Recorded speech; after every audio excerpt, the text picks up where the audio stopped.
In the darkest years of World War II, as tanks thundered across Europe and bombers carved fiery paths in the sky, a different kind of warrior stepped onto the battlefield. Not with rifles. Not with grenades. But with paintbrushes, speakers, and inflatable tanks. They were artists, designers, sound engineers, set builders, theater students. And they were given one impossible mission: make the enemy believe in an army that didn't exist. They were called the Ghost Army, officially, the 23rd Headquarters Special Troops. And they would become one of the greatest secrets of World War II. They arrived in Europe in 1944, after D-Day. While millions of Allied soldiers fought and bled across France, this small, strange, highly specialized unit prepared for a different kind of war. A war of deception.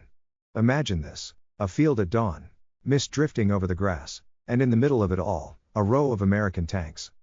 They look real, they cast shadows, they leave tracks in the mud. But walk up to one, press your hand to it. It's rubber. Inflatable. Light enough for 4 men to lift. Convincing enough to fool the best reconnaissance pilot in the Luftwaffe. This was the Ghost Army's art. Their weapons were illusions.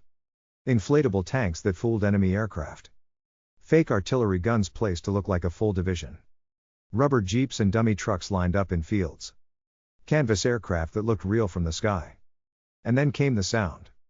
The Ghost Army brought with them one of the most advanced sound systems of the era, giant speakers mounted on half-tracks that could blast pre-recorded audio up to 15 miles away. They recorded everything. Tanks moving, engineers building bridges, columns of infantry marching, artillery being dragged, even soldiers arguing and laughing. At night, they played these soundscapes so realistically that German scouts reported entire divisions moving in areas where not a single Allied soldier stood. But deception doesn't work without the right performance.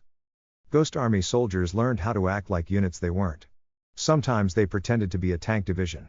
Sometimes an infantry regiment. Sometimes a force so large the Germans dared not attack. They wore different patches on their uniforms. They painted fake unit emblems on trucks. They went into cafes and casually let slip information designed to be overheard. Everything they did was a show. A traveling theater of war. And the audience was the German High Command. Their greatest deception came in September 1944. The Allies needed to cross a critical river in France. But if the Germans reinforced the area, thousands of soldiers could die. The Ghost Army stepped in. They set up hundreds of inflatable tanks. Broadcast endless recordings of trucks and troops moving at night. Even staged fake headquarters with actors posing as officers. German reconnaissance planes flew over the area. They saw what looked like a massive American force preparing to attack.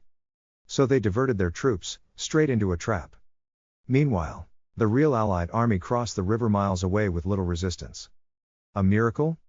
No. A masterpiece. By war's end, the Ghost Army had conducted over 20 large-scale deception missions. Military historians estimate that their illusions saved tens of thousands of Allied lives. But perhaps the most astonishing part? Their existence remained classified for nearly 50 years. Artists returned home and went back to painting. Sound engineers returned to studios. Designers returned to classrooms and theaters. Few ever spoke of what they did. Because heroes in shadows rarely get applause. The Ghost Army proved something profound. War isn't always won by force. Sometimes, it's won by imagination. By creativity so bold, so unexpected, that it rewrites the rules of the battlefield. These were not warriors in the traditional sense. They were creators. They were innovators. They were illusionists standing against a regime built on terror and conquest. And with rubber tanks, fake artillery, clever acting, and the power of sound, they fooled an entire army. They saved a generation. They altered the course of history. This is the legend of the Ghost Army, the artists who fought with deception. The soldiers who painted victory. The men who proved that sometimes, the greatest weapon of all is a well-crafted illusion.